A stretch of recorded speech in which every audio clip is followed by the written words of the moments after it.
We're going to work the same quadrat that Penny's been using, only this time we're going to look at sampling the macro-invertebrates. So these are invertebrates that are big enough to see with the naked eye, and so we can collect them. There's a technical, slightly more technical description, but that's fine. This is the net we'll use, and the first thing we'll do is collect the sample and into the bucket, and we'll need to wash down the material on the net because lots of times the macroinvertebrates will actually get caught on the net itself, so we'll need to wash it down. So I've got out a sample bottle, so if we bring down one of those sample bottles we can just use water out of the creek itself. So, and we'll wash down into the bucket. We'll stir up the mud, so as I was saying to Penny, then we can leave it to settle for a little while and then work on that. Okay, so now if you head down there, this is all we need. No, we'll leave that later on.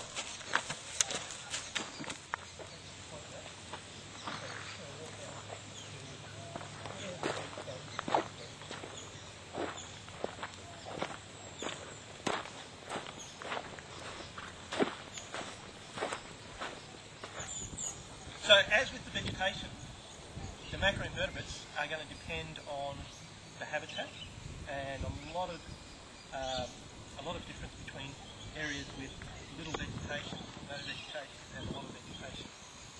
How do you reckon you go trying to sample in macroinvertebrates in through this material here? Not too easy? No. So typically the samples are taking places where there's not a great deal of vegetation. So in there we'd have to actually physically cut it so that it's in the water. And then you just need to sweep the net across the bottom so that it covers the area, the entire area. So hold it. Yep, that's right. Yep, it's going to stir up the mud. So, and go 2 times over the whole area.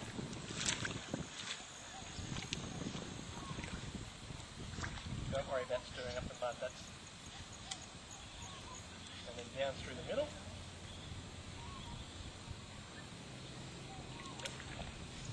And over the whole area. Close to the bottom, because a lot of the animals are going to be attached to the vegetation or in the mud itself.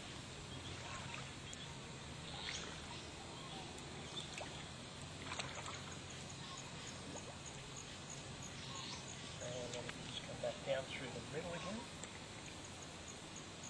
and just lifting that up like that. That's it. Okay. So now, fill it with water, and then turn the net over.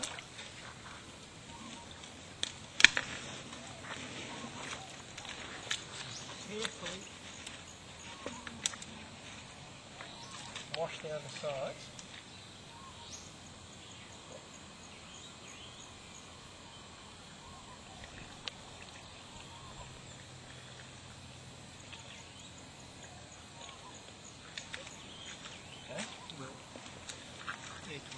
Wash everything off there.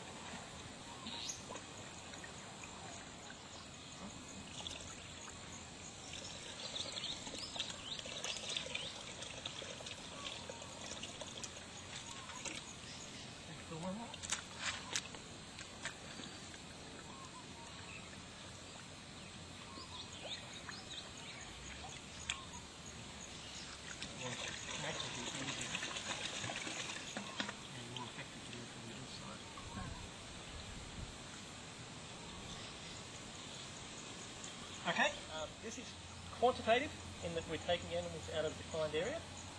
We have slightly changed the method from what was used in the past. So when I came down here a few years ago and did it the first time, because we had a quadrat, I assumed we'd use the quadrat for sampling, and then later on I discovered that Michael Douglas had actually been running a transect along the edge. So we're sampling a slightly different, or a slightly larger area in a slightly different way from the first 4 or so years. Okay? Now, we'll just move back up and pick up the quadrat. We won't do another one, we'll see how this goes. It's fairly quick to collect, you can see. It's only about 5 minutes. Alright?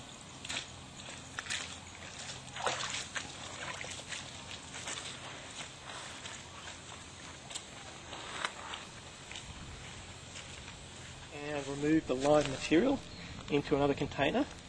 We could do this in the lab, or we can do it back here.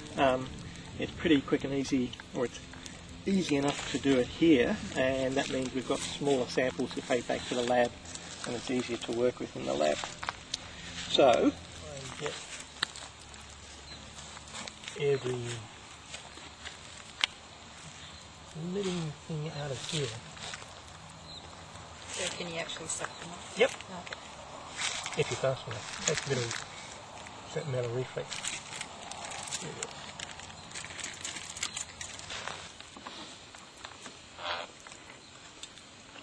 Got it. Get normally. Because we usually take probably 4 samples. So normally when we come down here, we split into 2 groups. One group would go with Penny, one group would go with me, and each of us would do, and then that group would do 2 samples, and then we'd swip over. So by the end of the session we'd have 4 samples altogether, which a little difficult to describe, but basically it's a sample tube, and it's got 2 plastic tubes going into it, and one plastic tube you put near the animal, the other one in your mouth or with a squeeze bulb, and you suck air, and it gets sucked into the sample chamber rather than sucked up into a pipette.